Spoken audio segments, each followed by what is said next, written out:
Apakah kira-kira tuh teman-teman kita nih para anak-anak muda udah melek belum sih terkait politik? Akhirnya teman-teman juga aware kok kalau misalkan Tantangan untuk para paslon nantinya untuk mendapatkan nih suara-suara dari teman-teman kita. harus memahami apakah hari ini anak muda itu dilihat sebagai objek atau subjek gitu. Harapannya untuk politik kita.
Bismillahirrahmanirrahim. Assalamualaikum warahmatullahi wabarakatuh. Halo teman pemilih, back again at podcast KPU RI. Terdepan bicara kepemiluan, yang tentunya podcast ini diselenggarakan oleh KPU RI. Pemilu sebagai sarana integrasi bangsa. Nah, jadi edisi kali ini tuh spesial banget karena yang bisa teman pemilih lihat bahwa edisi kali ini tuh mengenai pemilih muda. Karena nyatanya nanti di pemilih tahun depan, yaitu tepatnya pada tanggal 14 Februari 2024, akan diisi oleh sekitar 60% anak-anak muda nih. Nah, fun fact-nya nih, 14 Februari nanti tuh bertepatan juga sebagai hari Valentine, yang semoga aja nantinya di hari tersebut akan bernuansa penuh cinta dan sukacita ya. Semoga aja aman-aman aja pemilu nanti. Tentunya teman pemilih yang sudah saksikan di video sebelumnya, kali ini podcast KPU RI telah diisi oleh anak-anak mahasiswa-mahasiswa yang berkompeten dan memiliki kapabilitas dalam beraspirasi dan dalam hal politik tentunya. Langsung aja bareng saya Arab Bani Koryansyah dari Universitas Sahid Jakarta yang akan menemani teman pemilih selama 20 menit ke depan. Dan tentunya kali ini saya nggak akan sendiri aja nih, karena akan ditemani oleh narasumber kita dari Universitas Paramadina. Langsung aja kita kenalan ke narasumber kita. Halo Bang. Ya, halo, gue Arya Pramudita, gue dari Universitas Paramadina, jadi jurusan Hubungan Internasional. Oh, anak HI ini ternyata. Selain jadi anak mahasiswa nih Bang, kesibukan lainnya apa sih Bang kalau boleh tahu? Selain jadi mahasiswa, kesibukan gue sering menjadi volunteer di beberapa kegiatan event. Termasuk juga gue mungkin sering melakukan hal-hal yang berbau bisnis kayak gitu-gitu sih paling. Keren banget nih, kita tepuk tangan dulu ya yang ada di studio buat Abang Pram ini. Oke, bagi teman-teman nih sebelumnya kita ingin mendisklaimer terlebih dahulu bahwa kita telah melakukan protokol kesehatan ya Bang. Dan tentunya bagi teman-teman pemilih di rumah yang ingin tahu nih informasi terkait pemilu dan hal-hal berita terkait pemilu, boleh aja langsung cek di web info pemilu kpu.go.id dan cek dptonline.kpu.go.id. Oke Bang. Oke, kita langsung masuk aja ya Bang ke pertanyaan pertama. Boleh. Oke. Jadi sebelumnya Bang Pram sendiri udah pernah memilih sebelumnya? Ya, aku pernah sih memilih first time di 2019. Oh, gimana Bang? Boleh ceritain dong gimana sih euforianya saat itu? Ataupun ya kesan saat pemilu itu berlangsung? Jadi kayak kok males ya ngomongin politik gitu, kayak kesannya teh apa ya, jadi kayak kesannya tuh kayak berantem aja gitu, kayak kita ngomongin presiden aja harus berantem gitu, apalagi di kena sosial media ya itu banyak banget hal-hal yang menurut aku tuh kayak unfaedah gitu, kayak apaan sih nih gitu. Apalagi banyak hal-hal yang hoax kan kayak gitu, itu kan benar-benar merajalela banget gitu waktu itu ya di sosial media. Makanya ketika waktu itu aku nggak memiliki atensi atau euforia yang terlalu gimana-gimana gitu, karena mikirnya kayak ya udah sih gitu aja gitu. Oh, jadi ya udah ngalir aja gitu ya. Iya, ngalir aja gitu, nggak itu gitu. Tapi sebelumnya saat itu tuh tahu kan siapa aja paslon-paslonnya. Tahu. Oke. Jadi saat itu mungkin belum terlalu serak kali ya sama hal-hal politik kayak gitu.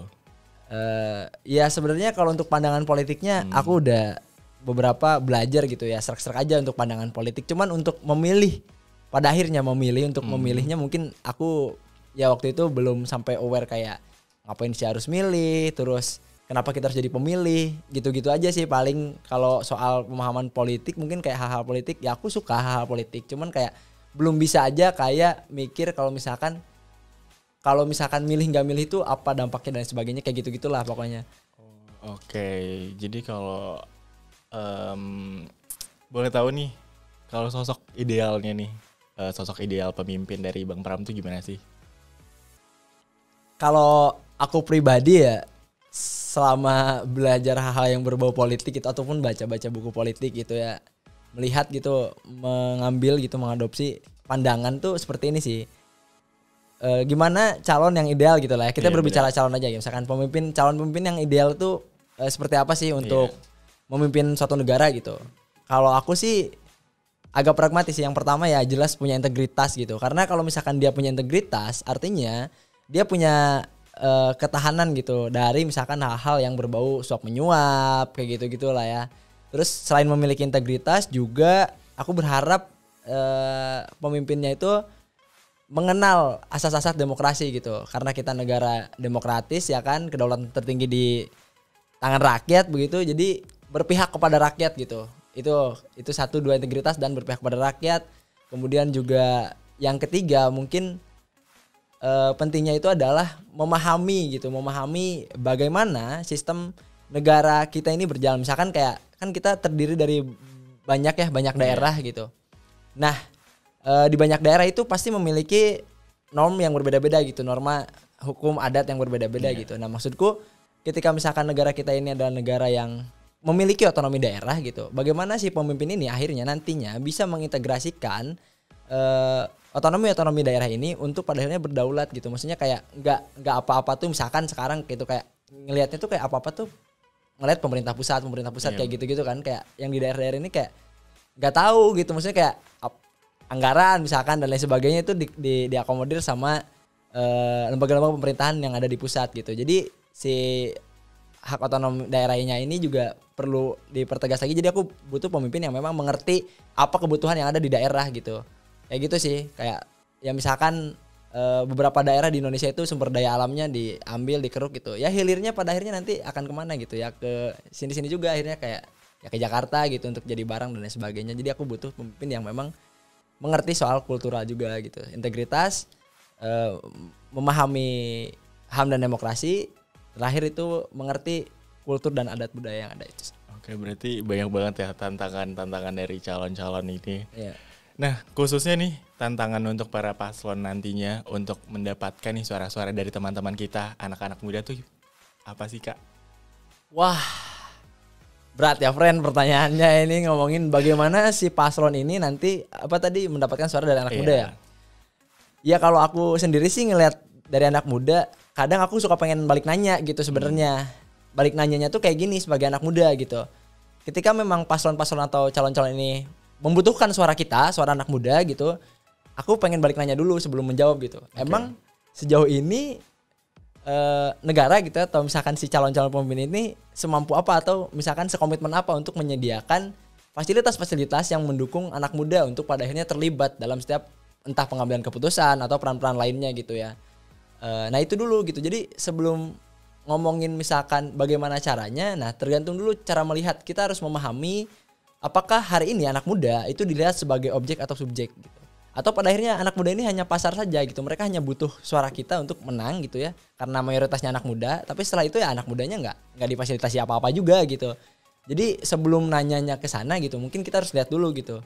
Dalam konteks anak muda hari ini, anak mudanya sendiri menyikapi itu apa enggak gitu. Terus ada enggak hal-hal yang memang memfasilitasi anak muda untuk bisa bercita-cita politik sana, misalkan oke, anak muda nih dibutuhkan suaranya gitu, maka dari itu kita sediakan kanal aduan untuk anak muda. Atau misalkan anak muda ini dibutuhkan suaranya gitu, maka dari itu kita harus fasilitasi misalkan dengan sistem peradilan. Jadi anak muda itu bisa menggugat nanti nih, menggugat para calon-calon ini ketika memang sudah terpilih gitu, bisa digugat oleh anak muda misalkan. Nah, hal-hal yang kayak gitu yang sebenarnya dibutuhkan untuk oleh anak muda gitu. Nah, apakah hari ini sudah sekomitmen apa gitu? Bahkan misalkan KPU sendiri ya. Nah, ini mungkin salah satu aplaus buat KPU gitu, menyediakan kanal untuk anak muda berbicara gitu. Nah, hal-hal seperti inilah yang memang harus kita lihat dulu nih sebagai anak muda gitu. Jangan sampai kita hanya dijadikan komoditas aja gitu. Ya udah, anak muda ya gampang dibego-begoin lah kasarnya gitu. Oke, berarti balik lagi nih ke teman-teman, kita harus tahu dulu ya, kayak kita tuh sebenarnya tuh mau apa nanti politik kita nanti. Iya. Oke, berarti kalau dari pandangan Bang Pram sendiri tuh, apakah kira-kira tuh teman-teman kita nih para anak-anak muda udah melek belum sih terkait politik saat ini? Dari beberapa data yang aku lihat gitu ya, sebenarnya kayak misalkan ketika anak muda itu awareness gak sih sama politik kayak gitu kan halnya. Sebenarnya aku kayak ngerasa aja sih, meskipun kita belajar gitu ya, karena kita ibaratnya gitu mendapatkan fasilitas gitu di kampus untuk belajar hal itu gitu. Meskipun ada yang semangat, ada yang enggak belajarnya kan. Ditanya awareness atau enggak anak muda sama politik gitu, kadang aku masih ngerasa kayak ngomongin politik hari ini gitu, sampai kayak udah males aja gitu ngomongin politik. Banyak anak muda yang ngerasa kayak gitu kan. Mungkin bukan pertanyaannya bukan aware atau nggak aware gitu, karena pada akhirnya teman-teman juga aware kok kalau misalkan ada isu-isu gitu. Misalkan kalau misalkan aku baca dari data-data yang ada, seperti misalkan dari Politik Indonesia itu mereka survei beberapa anak muda gitu, ada sekitar 4.000 sekian gitu, 70% diantaranya itu mereka tertarik ataupun misalkan memiliki awareness terhadap isu lingkungan.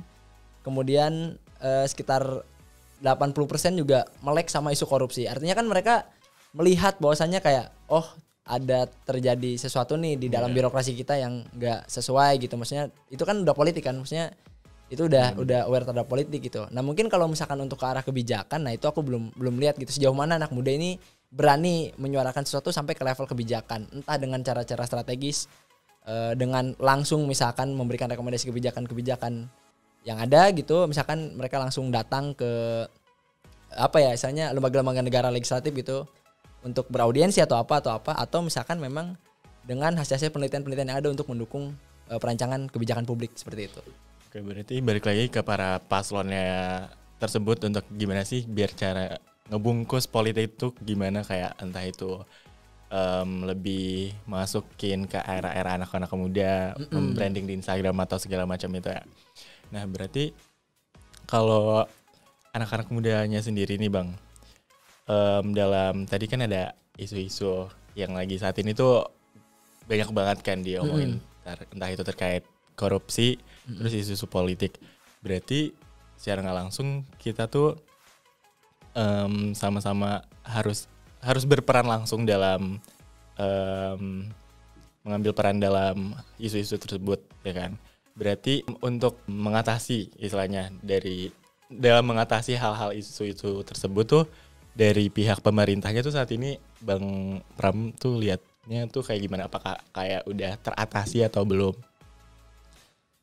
Mungkin kalau teratasi atau belum itu agak sulit dijawab karena itu kan balik lagi ke kerja-kerja pemerintah ya. Mungkin kalau aku sih ngelihatnya didengar atau tidak gitu. Itu dulu poinnya, didengar, diperhatikan atau tidak. Karena menurutku ketika misalkan hari ini ketika misalkan anak muda bersuara, misalkan mahasiswa demo gitu. Terakhir kan reformasi di korupsi gitu kan. Ketika memang itu tidak disambut dengan baik dan lain sebagainya, otomatis kayak seolah-olah gini loh, kayak mereka butuh anak muda, tapi ternyata ketika ada anak-anak muda yang kritis ya mereka nggak jumpai juga. Nah, jadi kan itu adalah satu hal indikator misalkan kalau anak muda ini belum diperhatikan menjadi peran-perannya itu belum dilirik sebagai entitas manusia gitu ya, sekelompok manusia yang memang akan meneruskan gitu. Nah, itu kan agak miris gitu. Jadi kalau misalkan tadi oke anak muda berperan langsung gitu. Iya. Nah berperan langsungnya ini juga menurutku hari ini kita harus lihat juga karena di era dunia digital seperti ini gitu, kadangkala ketika misalkan kita ngomongin politik kan selalu berbau halnya tuh kayak berbau-bau demonstrasi lah kayak gitu-gitu kan.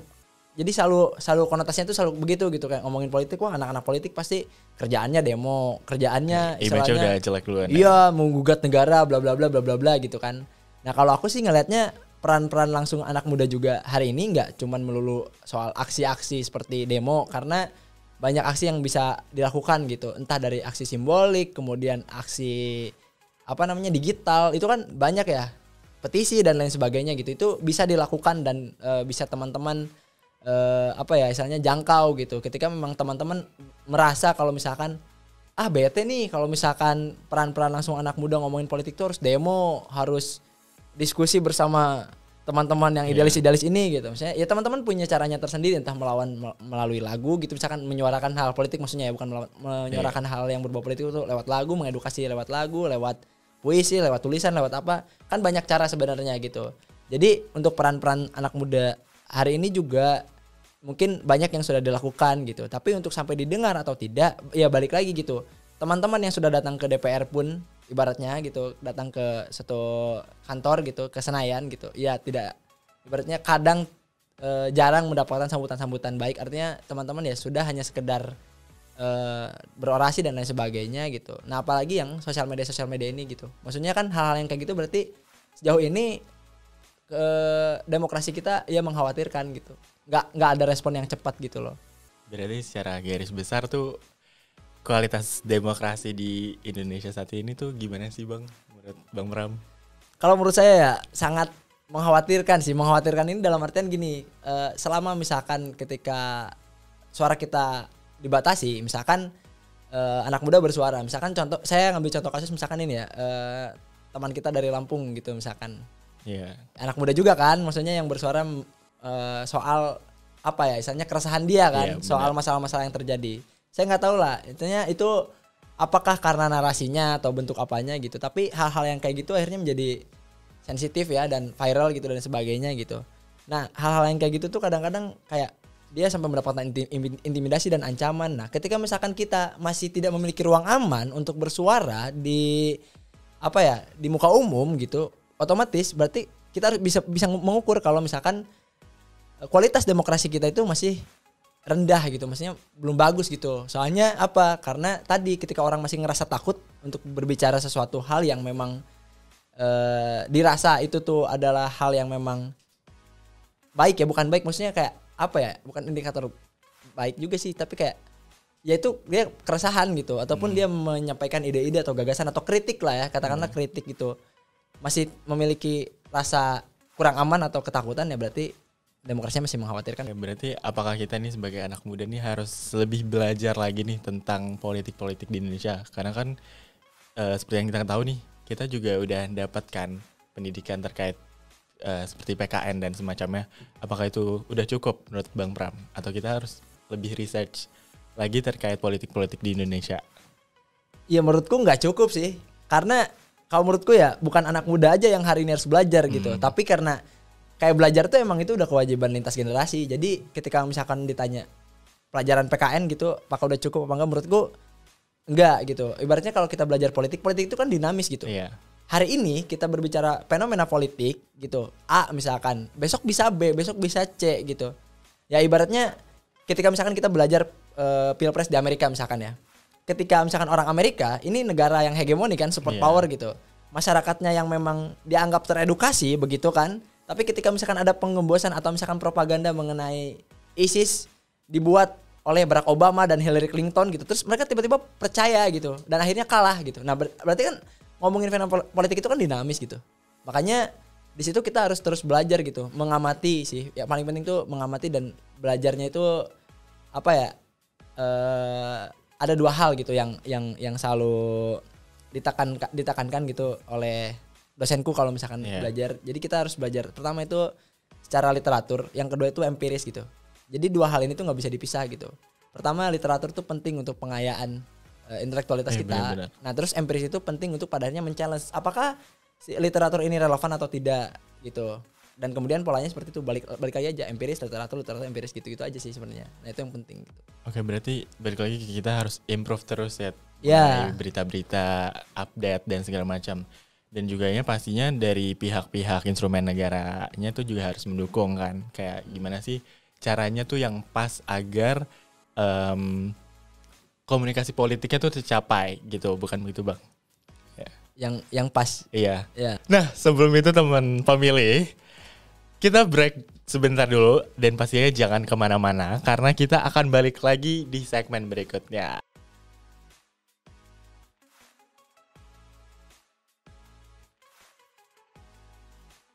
Halo teman pemilih, balik lagi di podcast KPU RI edisi Pemilih Muda bareng gue Rabbani Koryansyah dari Universitas Syahid Jakarta dan narasumber kita Gue Pram dari Universitas Paramadina. Ya dari tadi kita udah ngomongin panjang lebar ya terkait politik.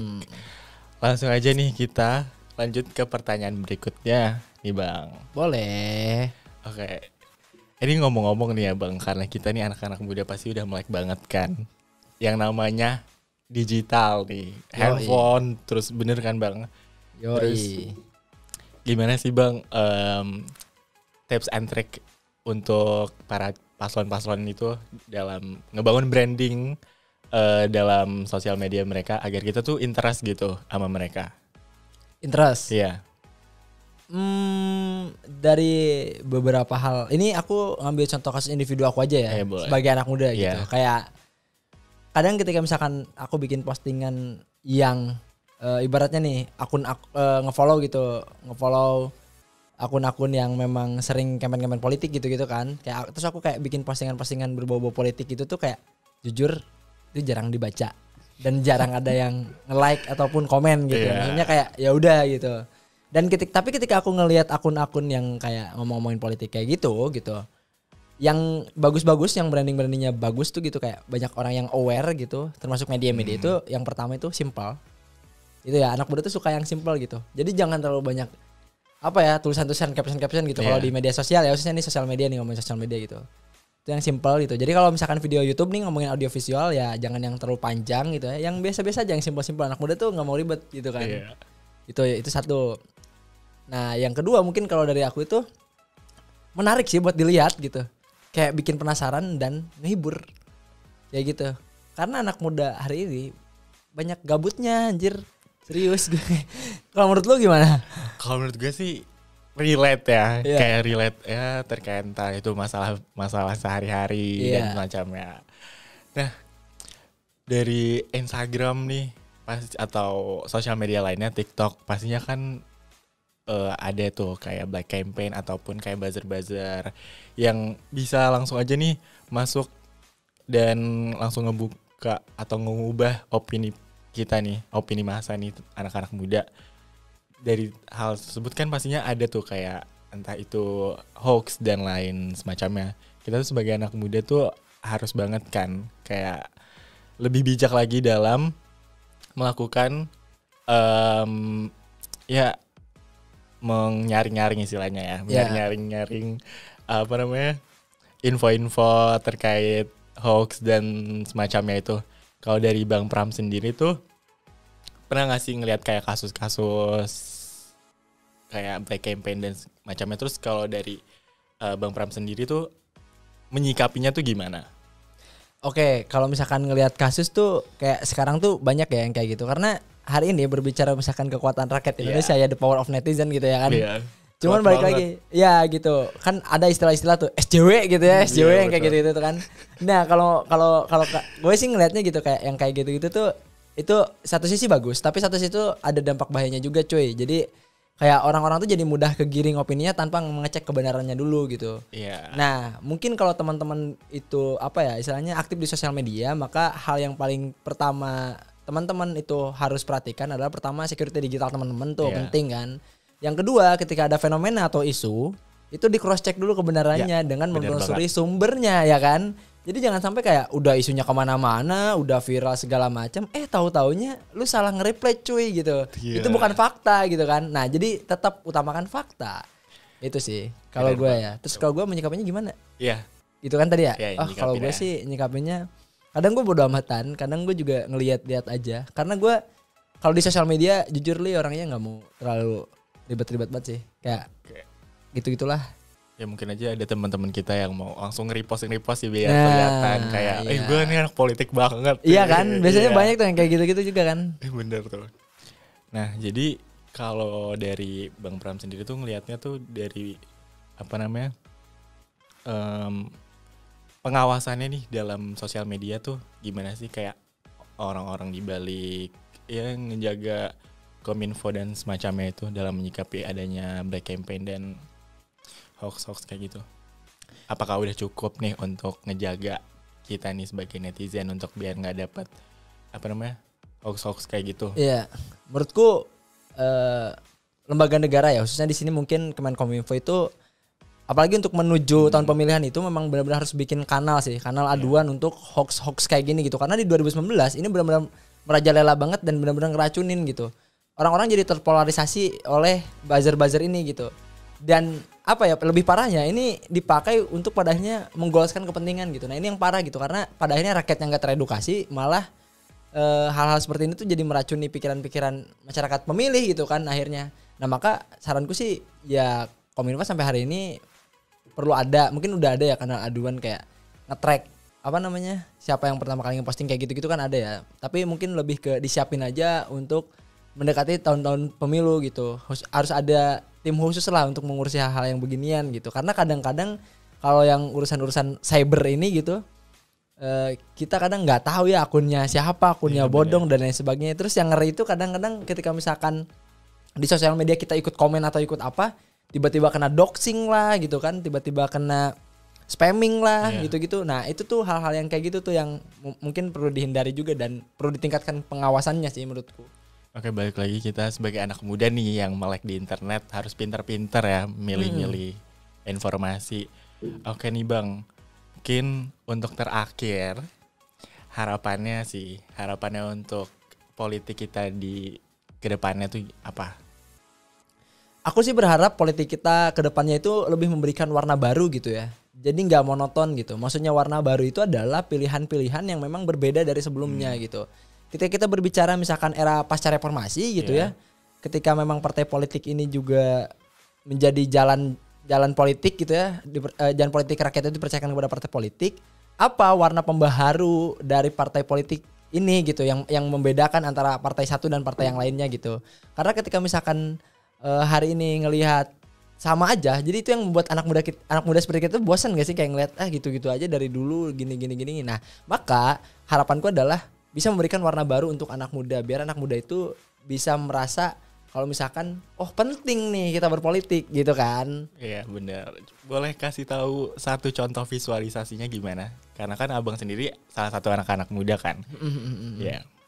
Misalkan ada partai politik yang emang dekat dengan hal-hal yang berbau anak muda tuh nggak cuman sekedar ngomongin usianya aja gitu, tapi dekat juga dengan teman-teman mudanya. Misalkan mereka kampanye lewat hal-hal yang berbeda gitu, yang bikin pembaharuan lainnya kayak lewat skena musik, lewat kegiatan pameran, lewat kegiatan apa yang memang itu digandrungi oleh anak muda dan memang partainya isinya anak muda gitu loh. Selain isinya anak muda nih gitu kan, selain isinya anak muda, mereka juga adalah orang-orang yang berani, artinya mereka memiliki idealisme anak muda untuk pada akhirnya menciptakan keadilan antar generasi. Itu contoh visualisasinya tuh kayak gitulah kurang lebih kalau menurutku. Oke, semoga aja apa yang diharapkan oleh Abang Pram dan tentunya kita nanti semoga tercapai ya Abang. Oke. Amin.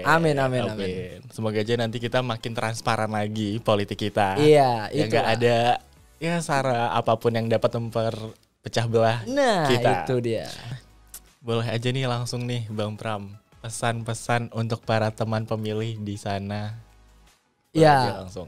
Oke, kalau aku mungkin pesannya gini ya, teman-teman tetap kawal dan terus pantengin segala informasi mengenai pemilu 2024 karena ini krusial dan penting buat kita anak muda. Benar banget. Entah itu Instagramnya KPU atau misalkan kanal-kanal sosial media KPU gitu. Dan kalau misalkan teman-teman punya isu yang memang dianggap penting dan krusial oleh teman-teman, maka jangan lupa itu juga bisa diaudiensikan kepada KPU untuk dibahas seperti misalkan di debat capres dan lain sebagainya. Jadi teman-teman jangan sungkan untuk terus mengawal dan mantengin segala sesuatu tentang pemilu 2024. Itu aja Benar mungkin kalau banget. dari aku. Iya. Kalau dari kamu? Dan jangan lupa gunakan hak suara kalian, dan bagi kalian nih yang belum terdaftar langsung aja cek di website cek dptonline.kpu.go.id, dan kalau mau cari tahu tentang info-info pemilu boleh aja langsung dicek infopemilu.kpu.go.id. Iya. Oke, makasih banyak nih Bang atas insightful-nya nih. Aman. Terima kasih sekali lagi nih buat narasumber kita Bang Pram atas hadirannya hari ini. Oke, langsung aja ya Bang, kita pamit undur diri. Ya. Dan jangan lupa nih buat teman-teman pemilih di rumah, cek terus, pantengin terus di channel YouTube KPU RI di podcast edisi Pemilih Muda. Saya Rabbani Koreansyah dari Universitas Sahid Jakarta dan Saya Arya Pramudita dari Universitas Paramadina. pamit undur diri. Assalamualaikum warahmatullahi wabarakatuh. Podcast KPU RI terdepan bicara kepemiluan.